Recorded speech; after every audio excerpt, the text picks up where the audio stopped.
সজনে পাতার বড়া রেসিপি। তার জন্য সজনে পাতা ছাড়িয়ে নেব, পরিষ্কার করে ধুয়ে কুচিয়ে নেব।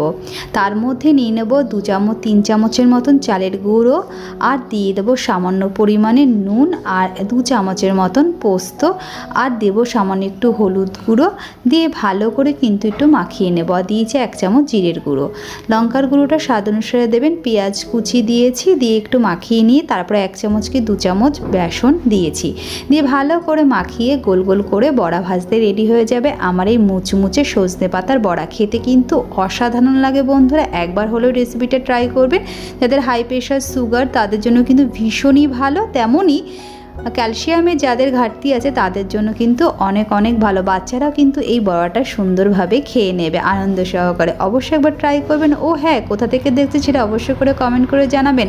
ভালো লাগলে সাবস্ক্রাইব করবেন। আজকের মতন টাটা।